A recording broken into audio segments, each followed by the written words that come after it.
Okay, these are the critical steps. Now this, I believe, is one of the most critical for sure, and that is to make sure the wings and the stab are parallel, and also that the distance between the wing tip and the tip of the stab is even on both sides, which you've got to measure it. This is what I'm talking about. As I lower down, you can see that the wing and stab are perfectly parallel. And that's what we're looking for. If the wing is higher on the right or the stab is higher on the right or left, you're gonna have to make some very small adjustments to make sure that they line up properly. It's not very hard. You know, the glue process, in fact, you can push down on the right side or the left side of the stab and make sure that it sets with the surface kind of parallel to one another. But again, this is a very important step. The other part of it is measuring the distance between right here and right here. You measure the distance on that side, and then you go to the other side and make sure the distances match up exactly. And that's the second part of it. And then you can let the glue harden at that point. But there's plenty of time to work with it if you use epoxy. I like to, but you can also use CA on this portion of it with no problem. And just, you know, once you've got it lined up, then just hit it with the CA, it wicks in, and it will never come off.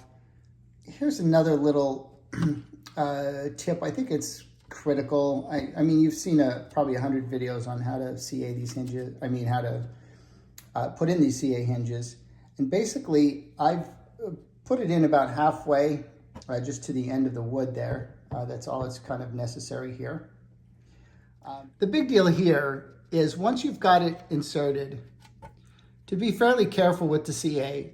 I use thin CA, and we just drip it right on the hinge, just a little tiny bit. And it doesn't need very much. Some people think just a drop or two. You could use a razor point, one of those really fine tipped little nozzles to get in there really well. Basically, once it's there, it doesn't take very long to set up. But that's basically the way to glue a CA hinge. You'll want to bend it back and forth to make sure you didn't, you have the flexibility you need in there. And then of course we're going to put it in the other side, and we're going to do exactly the same thing. We're just going to drip some CA down in there. It wicks into the balsa very well, so it doesn't take a lot. Okay, the next thing I do that I feel is really important is to set all this up in advance. I label the servos where I'm going to put them, and I just bound the receiver. So all the servos are centered. So, you know, my radio, the sub trims, everything are set to 0.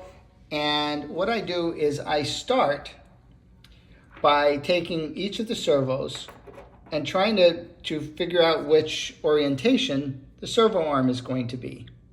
So in this case, this servo arm is for the aileron, and its orientation is off to that side.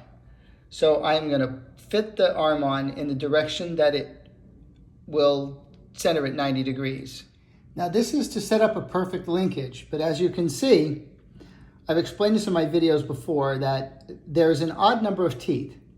So this particular servo and servo arm is going to center perfectly if the arm was at 12 o'clock. But when it's facing the other way, which will bring it at 6 o'clock, it's just a little towards 7 o'clock. So we're going to have to use a different servo arm because, again, of the odd number of teeth. As you can see, I label this one the rudder, so I'm going to pick this up, flip it around, and put the servo arm at the position that it's perpendicular. As you can see, I have the same problem. Now, if I take this out and flip it around like this, sorry, I'm trying to hold it and do it at the same time.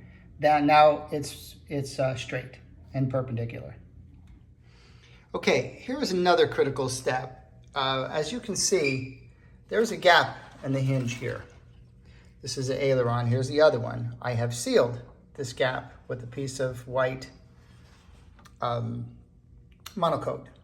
You can do it with Blenderm on other planes. The PA supplies you with a piece of monocoat.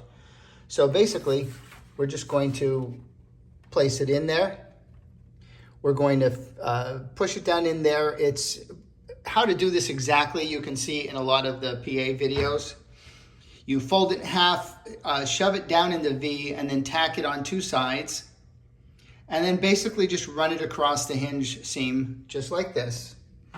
You can see we've got the coating into the, right into the seal there. Basically, it looks like this. We've got the monocoat down in, and it seals that entire gap on the hinge where naturally you can see right through it. So we want to seal that up because it really helps the performance of the aircraft. How I do this is very simple. I just fold it in half just like this, and I shove it straight down inside the hinge line. I tack it on one side. I deflect it, of course, and I'll tack it with the heat here and there, and then I'll tack it at certain points where the hinges are all the way throughout with the hinge line deflected.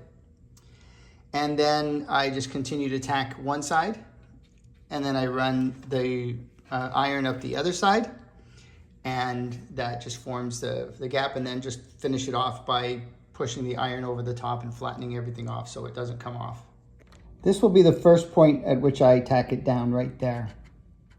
As you can see, I tacked it right there in the slot. As you can see here, I'm just kind of running the iron right down that line and keeping that groove as close to the center as possible. Here's something else that is a really critical step of assembling the airplane, and that is installing the servos properly. We're going to do this with 2 screws on either side. And one of the big things that's important is that you do not force any of the screw holes. And I'll show you what I'm talking about in 1 minute. For it to fit in this slot and get it in, I had to kind of file it out just a little bit on one side. And the big deal here is don't force anything because the wood underneath isn't extremely strong. So we don't want to make any mistakes with it like that. And when it comes time to drill your holes, I'm going to go a little more on top of it here. And I'm going to drill my pilot holes, but I'm going to be very patient with it and not force it. And that's the key. I'm using a little pin drill here, a little hand drill. It's usually enough. Just rock it back and forth. But the big deal here is do not force it. See, I'm already through.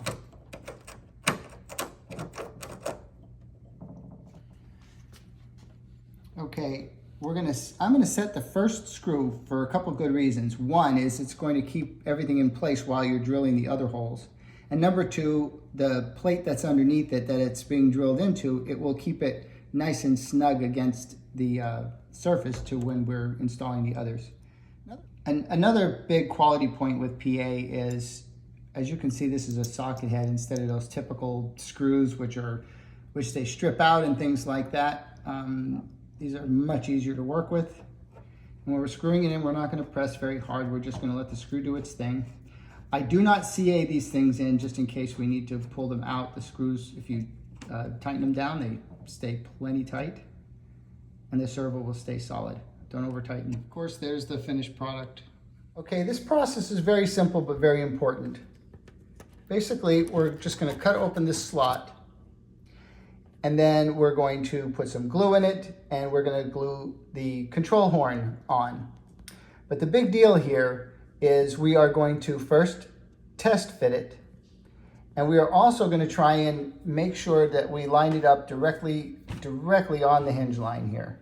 So I'll show you how that looks. As you can see here, that is exactly 90 degrees, right dead above the hinge line. And that is very important for geometry. If that hole is a little left of the line, it is going to affect it in one direction or the other. In other words, it will have to push further to deflect it. And if it's too far on the other side, it will have to pull further to deflect it.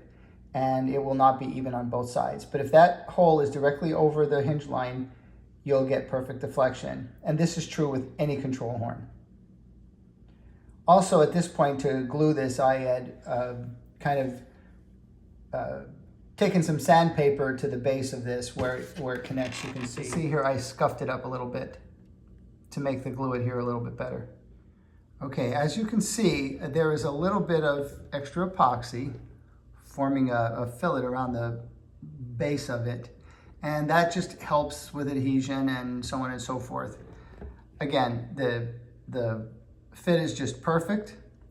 All I did was put a little glue on the bottom of it, the part that goes into the wood, and pushed it in tight. And of course, I was generous with the glue enough that, you know, some is bubbling up out of the top. And of course, that is going to be used to help the whole process. The next step after I've glued in all the horns is this is the carbon fiber push rod of the PA plane. And it's going to be important that I notched it, as you can see. And then I'm going to epoxy it and shove it in there. And that will be all three of them until I am, you know, ready to install the other end of it, which I'll do at a later point. Here's all three of them glued into place. I allowed the excess on the outside to, again, form another fillet around it and just help keep it snug. Okay, now we are setting up the linkages. As you can see, I've kind of lined everything up, glued everything into place, and I am going to glue the final assembly right here on this piece right here. It's not glued in yet. So once I glue that in, I'm gonna glue it so it's solid right at that mark. But everything looks perfect. You can see the circle is over the hinge line. This is perpendicular. I've got it all set up. So this should be perfect. In order to do this, on the other side of the wing, I put some blue tape. I'm going to tape up this side as well. Just painter's tape, just to make sure this does not move through, you know, the glue drying and so on and so forth.